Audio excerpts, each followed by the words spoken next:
Welcome to Smoke and Mirrors, the podcast where we make sense of agricultural policy. I'm Jenny Ifft, and I teach agricultural policy at Kansas State University. You're tuned in to Agriculture Today, and we start our Thursday show discussing uneven state-level exposure to potential U.S. tariffs. And then to talk about this, we're joined by Associate Professor at Cornell University in the Dyson School, Wendong Zhang, and Assistant Professor of Farm Management at The Ohio State University, Seungki Lee. And we are also joined by K-State Flinchbaugh Agricultural Policy Chair and host of the Smoke and Mirrors podcast, Jenny Ifft. Wendong, Seungki, Jenny, I appreciate you all taking the time to join us today. Great to be here. So, talking about this paper titled Uneven State-Level Exposure to Potential U.S. Tariff Disputes with Canada and Mexico. And what is the story behind this paper? So let me start. I think the main story is that tariffs may be national policy, but they do not affect evenly across the country. So we want to move beyond like national trade numbers and ask a more practical question, like which states are more exposed through which commodities and through which supply chain channels. As hinted at in the title, like one of the main findings is that like exposure differs quite a bit across the states. I think that's kind of the key punchline of this paper. I want to add a bit about my personal experiences. I worked in the heartland in Iowa, the Iowa State for 7 years, where the corn and soybean and hog exports are really important. Now I'm working at Cornell in New York State. Virtually, except for the dairy sector, many producers who produce fruits and vegetables they sell their products in New York City. They feel way less involvement with international trade. When they think about trade, they actually are not thinking about export losses as Iowa or Kansas farmers. They think about competition. That they think about the threats of their markets being taken away by Peruvian or Mexican avocados or other fruits. Right. So across the different states that you will see drastic differences in agriculture, and this represents a part of the strengths of the U.S. agricultural economy, actually. And I personally feel that we sometimes are too focused only on soybean, while ignoring that we have a lot of export potentials in the coastal states in thinking about global markets for these fruits and vegetables and dairy products, consumer products, but also, ignoring the farmers who often don't necessarily feel international markets are only their export destinations. Right? Could you give an example of a state that's a major agricultural state that's highly affected, and then maybe one that is less affected? I think exposed is the term you used. I think that the Iowa is probably the poster child when it comes to exposure, because Iowa leads the nation in soybean, corn, and hog production. And many of these sectors and ethanol as well. So the DDGS, which is a feed grain, the byproducts when you are turning corn into ethanol, that you will also have this feed grain. So that's often exported as well. So a lot of the products that Iowa farmers grow essentially are sold to the national market. That the saying is that if you're thinking about all the soybeans grown in Iowa, more than half are sold to international buyers. 1 in every 4 rows are sold to China. Right. So when U.S. have trade war with China, especially, that this really affects the significant chunk of your market. When you lose your number one buyer of soybeans, even all your other buyers step up and buy more, they will not be able to make up all your loss.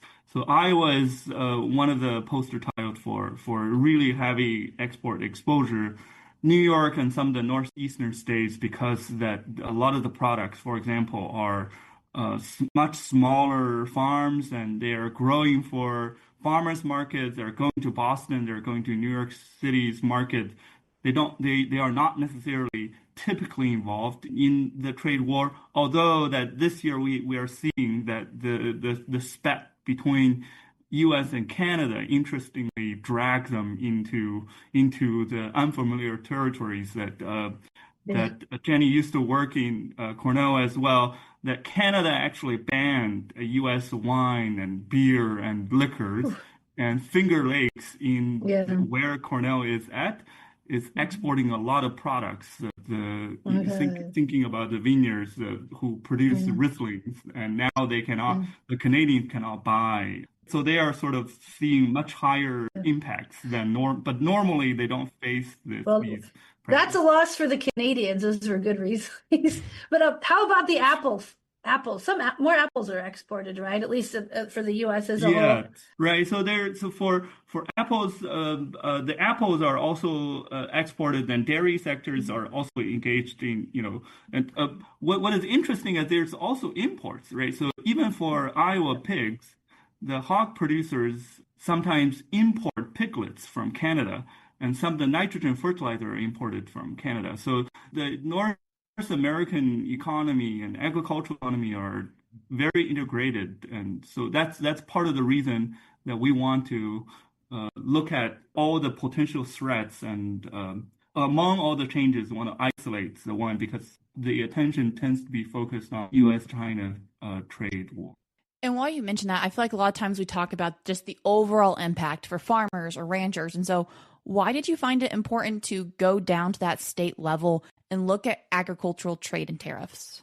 Well, I think a couple of reasons. First of all, when we actually map the data and see how actually trades are happening across the states, we see quite a bit of difference between the states because depending on the production strength, some states are of course exporting a lot of fruits and vegetables. Some states like Ohio, Iowa, Illinois, the Corn Belt states are primarily producing a lot of corn, soybeans. So depending on that, we see really different the kind of trade flows and how they are shipped to outside countries. And also when you look at the import side, it is also quite different. It is when it comes to just importing values, we actually import a lot of processed food and beverages, but also depending on where you are located at, it's also showing very, very different numbers and pictures. So it's actually very meaningful to look at the details of what's happening, and then it can actually hint us how all the trade discussion we are looking at these days that can potentially affect actually our maybe daily business within the state where you are located at.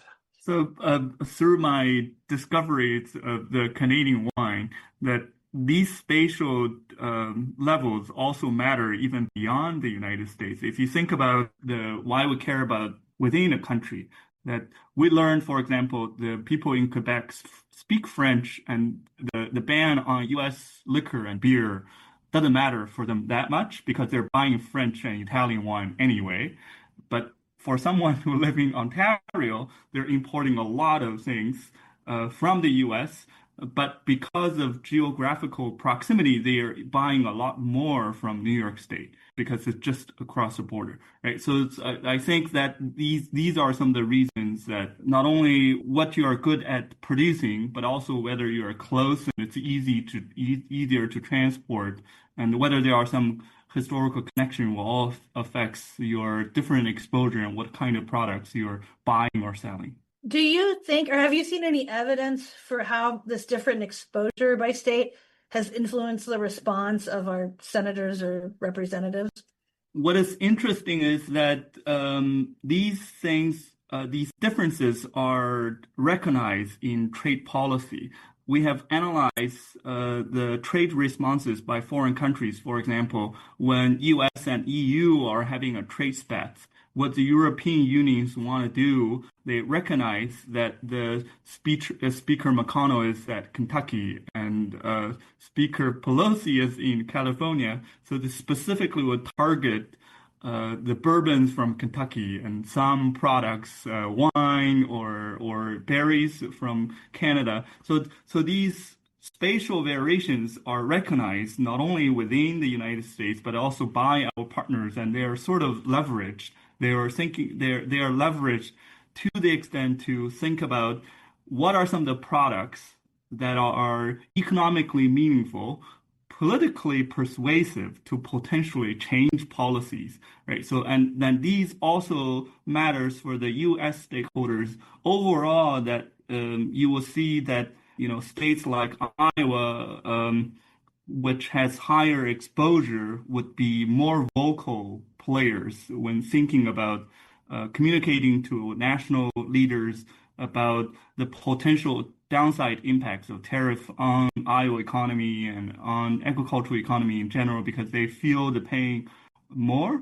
And the consistent message, especially the farm group leaders who would want to convey, is that they want trade rather than aid. Although increasingly, I think that the farmers are thinking about what is the net effects of not only tariff, but also whether I will be able to get trade aid payments from federal governments, how much I'm getting. That will affect the eventual bottom line. And sometimes if they sit back and assess the total, gains and losses from, for example, the 2018-2019 trade spat, they may find that overall, financially, they may actually gain because of the substantial payments coming from the federal governments in the form of trade aid. You've made the mention of Iowa multiple times and all the trade that they're doing. Can there be states that maybe aren't the largest agricultural producing and trading states still being highly exposed and impacted? Well, I would pick Louisiana because I think that's actually what we documented in the paper. And interestingly, maybe this is actually one of the pitfall, when reading the data set, because data is not really tracking down all the commodity flows, and sometimes it just missed something stored in states and then processed. So Louisiana is kind of a typical place that is not producing as much as Iowa or other states, but maybe it turned out that it is actually the largest exporting states in the southern part of this country because of this location advantage. So a lot of things are just came into the Louisiana and then processed.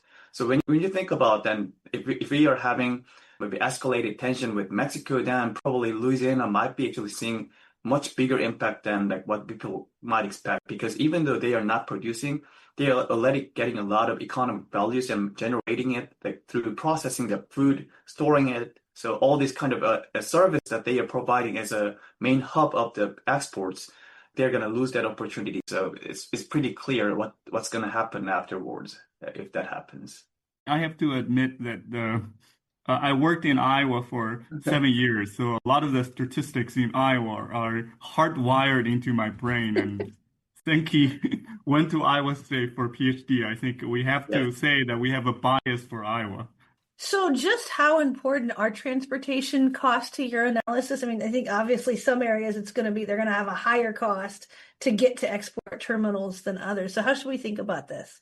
I think clearly it affects a lot, although we are not really tracing the export cost and how the transportation cost itself is affecting the flow. But obviously some of the inland states are somewhat, I think, understated because of this function, because maybe some of the freight and storage, those kind of issues are actually making the generated commodities are just flowed and stored in certain states and then eventually exported later on. So for instance, when I look at Kansas, when you just check the trade value and export, Kansas is already top 5 exporting states. So it's actually huge already. But I think that number might be underestimated because some of them are stored in Louisiana, and then in the next year, if they are exported, then probably we are missing some of the numbers actually. So in that sense, probably some of the inland states like Kansas or Iowa, they might be underestimated in this process.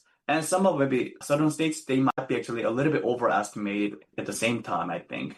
North Dakota, for example, is far away from the ports and also far away from Mississippi River. So because of the disadvantages in transportation, sometimes that their crop basis, the difference between their cash prices that they receive compared to the future prices could be as high as $1 per bushel.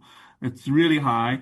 And sometimes that during the periods of the trade war with China, that they sometimes even lost the entire market. They were originally planning to ship this to westwards to ports in Washington State, but because of the trade war, that they may lose a viable market.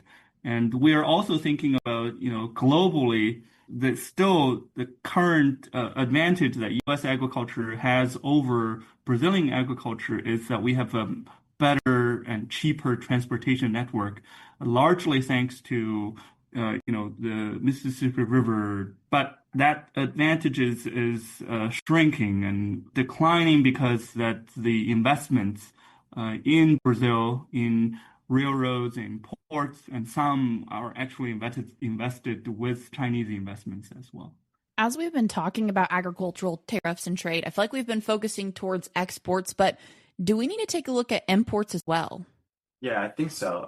It's of course worthwhile to check like how import values are distributed across the states so that we can read potential exposure to like, maybe tariffs, especially if our like maybe trade partners are imposing kind of countervailing like tariffs, then probably we might be seeing some of the possible like exposure of this shock. So it's still kind of what if kind of scenario analysis or exercise. So it's somewhat like hypothetical at this moment because we are not seeing that very like immediate shocks imposed at this moment. But still, like yeah, that's true. Like we are reading like many, especially I think when you look at the Midwest. Of course, we are importing quite a bit of like fertilizer, especially potash from Canada. So this is going to be maybe a very obvious like subject of matter, like when it comes to the retaliation happens by our trade partners. And of course, I think some other, I think importing side, like maybe especially like fruits and vegetable, like coming through many southern states, they will be also like be like impacted once like Mexico or other like countries like exporting their fruits and vegetable to the US are imposing some of the maybe retaliation, as well as if we raise our tariff on that on those kind of products as well. I think many of these are still exempted and we are not really putting these tariffs exercised. So I don't think they are currently very effectively like changing this picture, but things can change at any time. So yeah, I think that's my 2 cents. I think that Seungki is right. If you look at the imported fruits and vegetables, think about the avocados from Mexico, that when we have trade wars, for example, then if there's tariffs related to the avocado, that the research have shown that they are almost have 100% pass through to the consumers. That if there's a higher, 20% higher import prices on the avocado that will go to a U.S. grocery store that is sourced from Mexico, that you will immediately actually see almost a 20% increase in the avocado that you buy. So the consumer will immediately feel the pain. What is meaningful for our analysis is that in North America, there is a USMCA, the U.S.-Mexico-Canada agreement, which essentially carved out a free trade zone for most of the products, including agricultural products, as long as you can demonstrate these are produced and processed in North America. Largely, you are exempt from these tariffs. So, which has one thing that the producers and consumers are in the baseline that people don't think about the possible tariffs related to these products. And two, if there is any products, this will cause any potentially really large price hikes because nobody anticipated these price hikes for these kind of products. There's a lot of uncertainty because we're still in the process of renegotiating USMCA, and to the extent what this covers matters quite a bit. Our assumption is that fresh products, fresh fruits and vegetables are easily demonstrated. They are produced and made in North America, so we anticipate that this won't necessarily be impacted that much. But if you have a can of salsa that packaged and finally assembled in Mexico, and for whatever reason, this is using tomato paste from Indonesia or China, right? So this gets complicated and potentially be impacted by potential tariffs. And do you see us needing to pay extra attention to our neighbors of Canada and Mexico when we have this discussion on agricultural tariffs? I think so. I think actually this makes our article like a little more timely because this year, like July 1st, is actually like where we will have to have the joint review process for USMCA.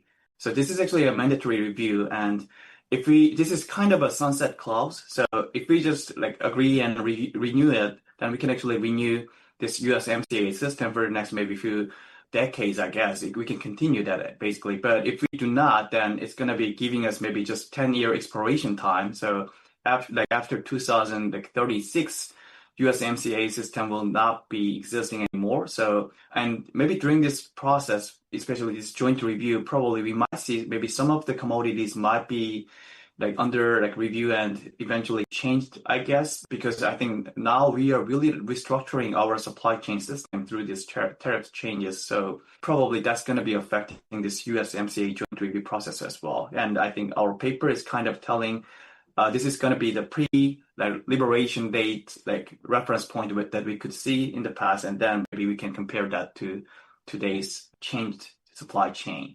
Could you dig a little bit into how integrated our broader agri-food input supply chains are? Justin, I mean, yeah, we send a lot of our feed grains to Mexico. They send us avocados, but I think it goes a lot deeper than that, right?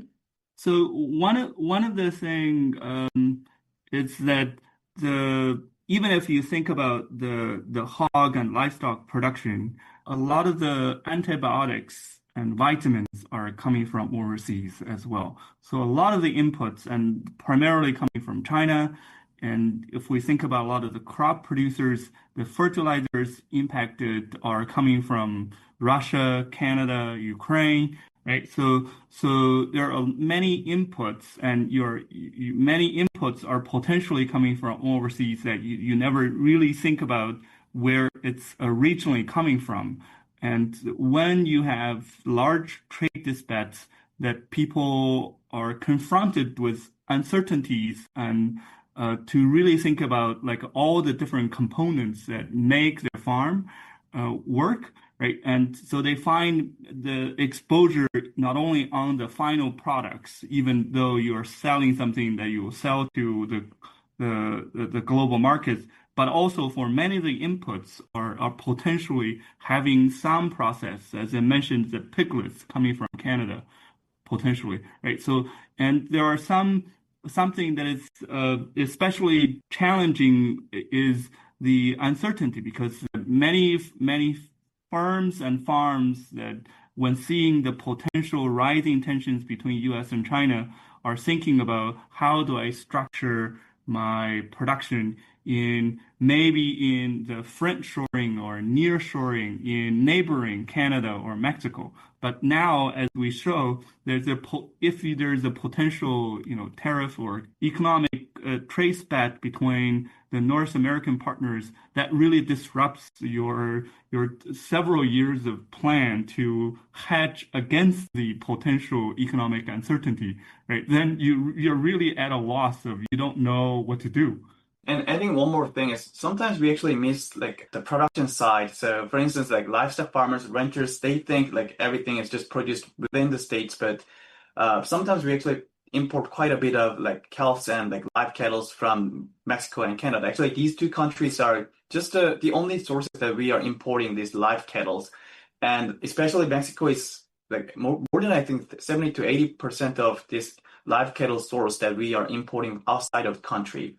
So like during this, like from last year, like this New World screwworm outbreak is really disrupting the supply chain of that side. And eventually this is kind of rippled through our like cattle production and livestock supply chain and partially affecting the corn feed demand as well. So it seems somewhat distanced, but at the end, actually they are all interconnected. So I actually want to emphasize that as well. Shelby, you've probably talked about the screwworm a few times with your guests, right? Yep. We've definitely covered that one a few times. And both of you are in Kansas, so if you think about even though after you produce cattle, and regardless of where you sell them, the workers who are in the processing plants and often immigrant workers as well. So it's not only about products. So there's deeply interwoven, North American economy with goods and inputs and people flowing. And thinking specifically about our agricultural producers, are there impacts that really only they would be feeling right now? Well, I think actually it could be impacting them in a multifaceted way because I think sometimes farmers actually struggle with like higher input cost because of like fertilizer and other like many farm inputs, and usually like they are very much like inextricably like connected with energy cost as well. So when it comes to just all this tariff discussion, it's not just raising very particular commodities, but overall like price levels are going up. Then many like farmers and like ranchers and like even like food processors, they are like from the big picture perspective, they are all the kind of middleman. So to some extent they are feeling the margin squeeze issues anyway, especially like when you look at soybean farmers, they are I think one of the groups that are feeling like very like high risk of the margin squeeze these days because like soybean prices are like not very bullish, but also like, all input costs are going up. Then this like the struggling export market is one of the drivers making their margins squeezed. So I think it is not just like price or not just cost, but sometimes it's just actually manifested by just two-side squeezing issue. So I think that's one of the nature that we are seeing like by this tariff pressure. Another thing I think is that the farmers use a lot more fuel, right? So if we think about the current conflicts in Iran, that everyone is feeling the higher fuel cost, but it's because that the fuel used by farmers and ranchers are a lot more. So the impacts is disproportionate. And also that we often think about the annual crop farmers, corn and soybean, but there are also the perennial crop farmers who they need to make a decision whether I grow, grape or not, or nuts or not. And these investments take years to see the fruition. And so I actually need to know what the markets look like to make these decisions. And these disruption can really mess up their decision making and make like a several years, multi-million dollar investments into a very big gamble as opposed to a potentially informed decision. That was already a high risk, high reward game, I feel like. So adding on uncertainty, Right. That's true. Think about like Jenny, the New York apple growers guessing which varieties that the customer will like Yeah, 4 years, 5 years later, right? So it's really hard. yeah, that is tough. So, when we're thinking about this paper that you guys worked on and wrote titled Uneven State Level Exposure to Potential U.S. Tariff Disputes with Canada and Mexico, what are the key takeaways and what points would you really like our producers to maybe just keep in mind?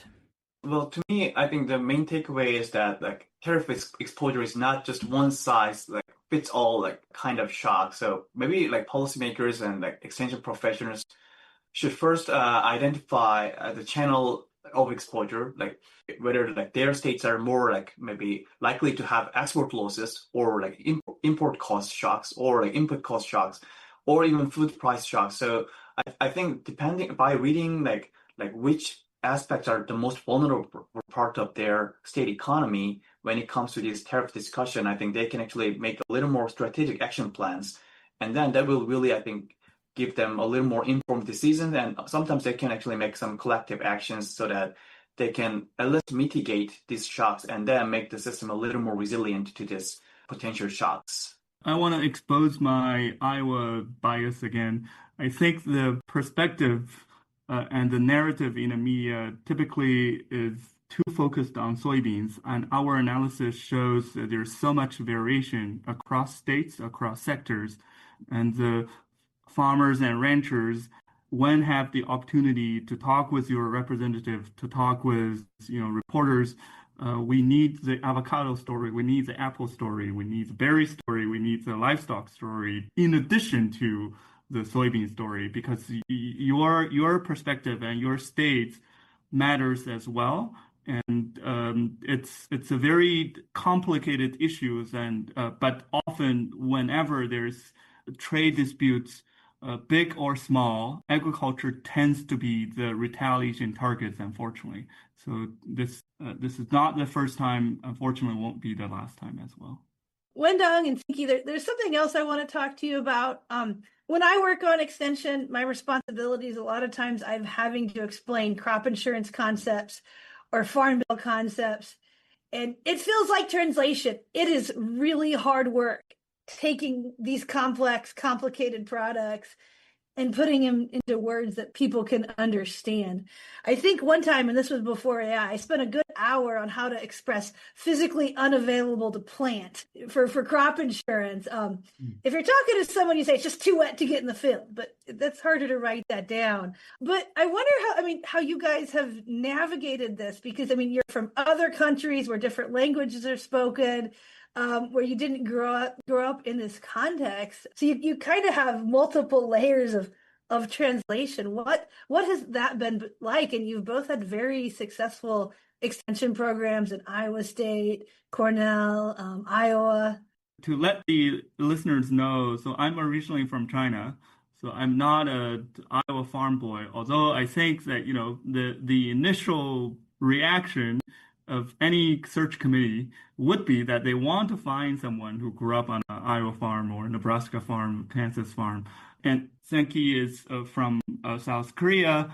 And the thing you may not know is that if we look at all the PhD students in Ag Econ department, almost 3/4 or at least more than half are international graduate students. So I think this is in part a necessity. It feels a little scary, especially for me early on, that I didn't know what I'm stepping into, but it's turned out to be a really rewarding experience. And I feel that the trade, for example, become an area, an example where the international background can be a good thing. That my ability to be able to speak Chinese and English made me more believable when presenting the impacts of U.S.-China trade war, and also to talk about the retaliation strategies and the thinking of why China wants to target certain U.S. sectors during these talks. So it's turned out to be a beneficial thing, but I do think that you will face questions some of the audience members may think they may not be able to understand you, or they may have some tests that they want to make sure that you are what you're talking about. For example, I don't want to touch the very complicated crop insurance target topics. Jenny can handle that. I picked much easier topics, land values, and so that requires. Land values are very simple, Wendong.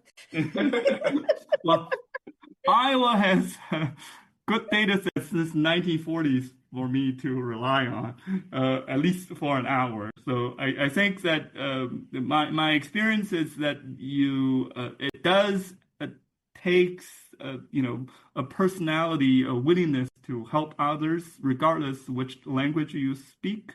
But the international background, especially the increasingly diverse demand, created opportunities that you not only want to hear about crop insurance, that people also want to hear about solar, agrivoltaic, or infrastructure, or urban erosion of farmland, which actually happened in Europe, in Asia, in many other countries, or international experiences sometimes may not necessarily be a hurdle and can be an asset as well.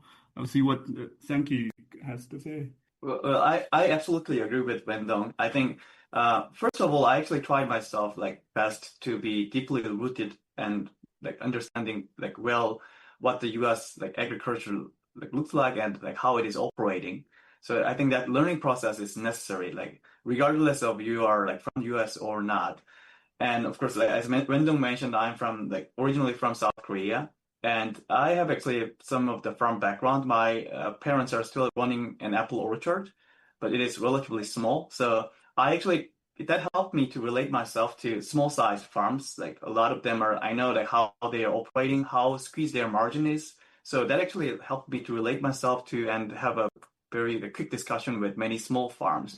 And also my background studying in Iowa really helped to understand like how the large scale like industrialized US agriculture will look like, and how like more than 1,000-acre size farms are operating in general. So I think that kind of two different size farm like, backgrounds is really helping me to actually understand better. And also like I tried hard to how the technology and like market operation is like working in the US agriculture. And that's I think eventually like made myself like as kind of market-based extension program or extension economist. So might be actually even easier than Wendong's land value or like Jenny's policies, because mine is a little more just supply demand kind of discussion. But also like in the meantime, as Wendong mentioned, I also tried hard to bring what I can like make some additional value added by using and leveraging my international background. So of course, like South Korea is also like very major trade partner, especially in ag with US and also many other countries. So I sometimes look at how country is treating like this international trade flows to make the food system more resilient, and how to diversify the importing sources to make the food system more like resilient and sustainable. So I think that's quite relevant to, especially these days when like US is thinking of like maybe strategically putting places like tariffs, and also like making like maybe some of the diversification like strategies in mind. So then like I can actually like bring some of the South Korea cases or even Japan cases as well. And also like maybe this might be relevant to my personal backgrounds, but my family is also nowadays thinking like my parents are getting old and thinking of like how to like now like whether when they're retiring, how to treat this farmland, and whether these apple trees and orchards should be gone or like should be sold. So this farm succession issue is actually pretty important and getting more and more significant in South Korea. And actually I heard US agriculture, especially in Midwest, I see a lot of like family farms are also having a similar issues. So farm succession is actually part of my actually these days extension interest. So I want to actually dig into that a little more. And certainly I see there will be some synergy that I can bring from my personal backgrounds and personal experience with like, and that could be shared with my clientels in Ohio. So that's probably how I would shape myself like and fit myself into the extension needs. And also like I think lastly and but not least, the most important thing is the goodwill should be the starting point, that like try to help people and try to make some like give some practical help that farmers can use. So I think that willingness is actually the primary source of energy that like makes good extension program at the end. Yeah, I think there's a lot of universal principles here. We have to work really hard to understand the local context, and that can vary from state to state. And we all have to work hard to distill complex ideas and analysis into what helps people. Exactly, yeah.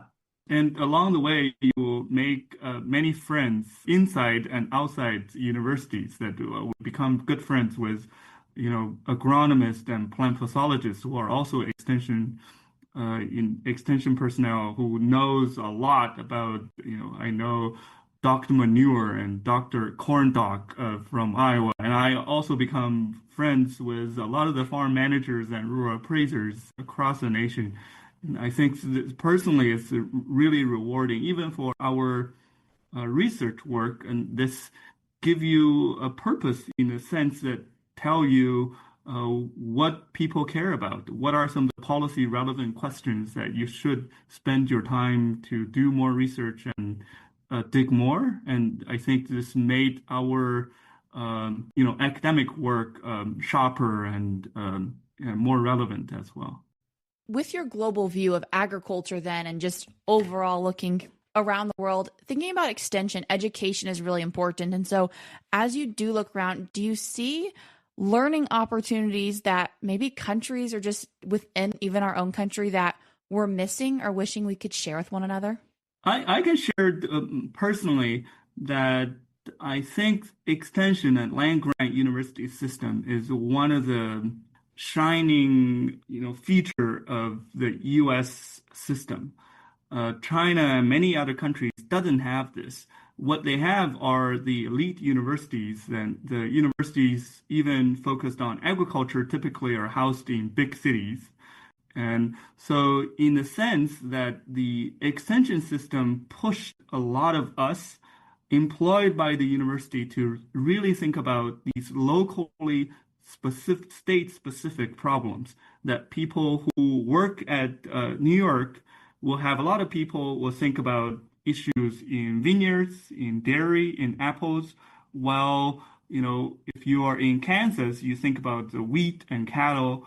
So I think this give you a lot of local expertise, and so not every land grant is the same, and there are a lot more expertise that adapted to try to answer the issues that local and stakeholders care about.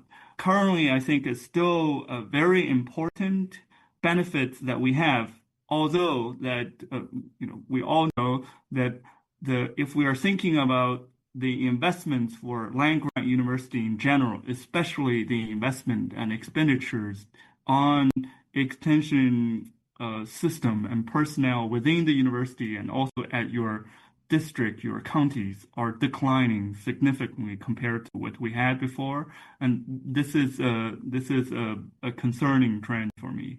Yeah, I think I echo what Wendong said, and also I think that land grant based approach is actually one of the major strengths that we have, and I think we should keep up with that.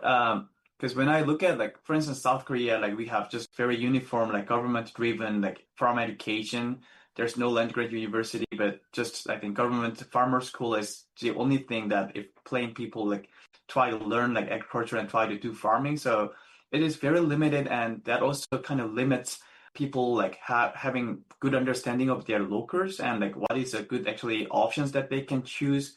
But in the US, because of this strong land grant university system, I think many people can easily access very public open sources that they can use for learning, and also maybe sometimes just information acquisition, and sometimes just connecting with people or right people to get the resource and maybe better deals at the end. So I think it's not just maybe nowadays information knowledge provider, but also providing a platform that people can network and connecting each other. And especially in that context, extension is especially major I think function that we are providing through the land grant university. And I think this is something I actually want to highlight as I think very clear comparative advantage that we have even compared to any other countries. So we have to keep it up.